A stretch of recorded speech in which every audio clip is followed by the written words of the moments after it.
মুড়ি খাওয়ার আওয়াজ পেলে আরেকজন যেখানেই থাক না কেন, এই যে নমস্কার, কেমন আছো তোমরা বলো সবাই? বিছনা কি আমি যে রূপালী, ঝামেলা থাকে। রূপালীর দিনলিপি মনার পেজে ঘরের তোমাদের বিছনাটা মনাই সবাইকে তুলে দেয়। স্বাগত। সকালটা আমার শুরু ঘরের হলো কি অবস্থা দেখো। মুড়ি আর লিকার চা দিয়ে। গোলু এত মুড়ি ভালো খায় কি বলবো। যেখানেই থাক না কেন খুঁজে যখন না পাই না, কৌটোর আওয়াজ করি, দিব্যি দৌড়ে চলে আসে। তারপরে শীতের দিনের বিছনা কি আর বলবো। যাই হোক, আজকে ছিল সোমবার, মনার ছিল বিকালে পড়ানো, তারপরে সন্ধ্যার পরে পড়ানো ছিল না। অনেক দিন যায় না ওর দিদুনকে দেখতে, মানে আমার মাকে দেখতে। তাই আমাকে বলল, চলো না মা দিদুনকে দেখে আসি। তাই অনেক দিন পরে মনা গেল দিদুনকে দেখতে। আমি মাঝে মধ্যেই যাই, জানো না, 2 দিন দেখে আসতে না আসতেই মা আবার বলবে, মনা তোকে কতদিন দেখি না। কি বলবো, আমারও মনটা ছুটে যায়। কেননা ছোটোবেলার থেকে বাবাকে দেখিনি। আমার যখন 21 দিন বয়স তখন আমার বাবাকে হারিয়েছি। আমার সেই কথা মনেও নেই, মার মুখে শুনি গল্প তাই। যাই হোক, সেই কথা পরে এক সময় বলবো।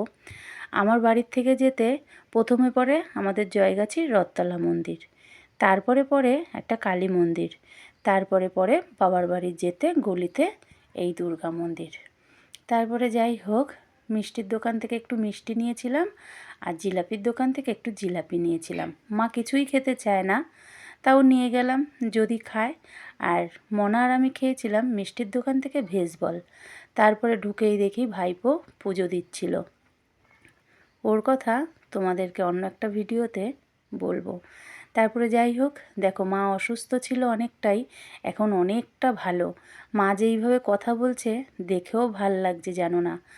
মা কতদিন যে এইভাবে আমাদের সাথে কথা বলে না, কি বলবো।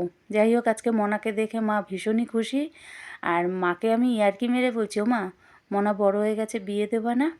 মা ছোটোবেলায় তার মেয়েদেরকে আর ছেলেদেরকে এত তাড়াতাড়ি বিয়ে দিয়েছে, চাইছে না নাতনিকে এত তাড়াতাড়ি বিয়ে দিতে।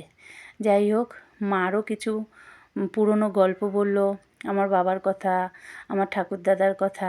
হতে বাবাকে দেখিনি, কিন্তু মা দাদারা সেই অভাবটা কখনো বুঝতে দেয়নি। এখন যেন না বাবার জন্য ভীষণ মন খারাপ লাগে, কেন কি জানি। বাবার কথা মনে পড়লেই না চোখ দিয়ে জল চলে আসে। যাই হোক, মা অসুস্থ, যতদিন আছে সুস্থ থাকুক, ভালো থাকুক। তাই মাঝে মধ্যে মনটা ছুটে যায়, দৌড়ে চলে যাই দেখতে। মনার সাথে একটু ইয়ার্কি ফাজলামো, মা যে দিদুন হিসাবে যেটুক করা যায়। তারপরে দিদুন চাইছে না তার নাতনিদেরকে এত ছোট অবস্থায় বিয়ে দিতে, কেননা তার ছেলে মেয়েদেরকে সে অনেক ছোটোবেলায় বিয়ে দিয়েছে। যাই হোক, তারপরে আমি আর মনা বাড়ি আসলাম। বাড়ি এসে রাত্রে খাবো রুটি, তাই আটা মাখলাম, রুটি করলাম, গরম গরম রুটি, আর ছিল সঙ্গে বাঁধাকপির তরকারি। আচ্ছা, ভিডিওটা তাহলে আজ এখানেই রাখলাম। তোমরা ভালো থেকো, সুস্থ থেকো। যদি আমার ভিডিও তোমাদের ভালো লেগে থাকে, একটা লাইক, কমেন্ট, শেয়ার করে দিও।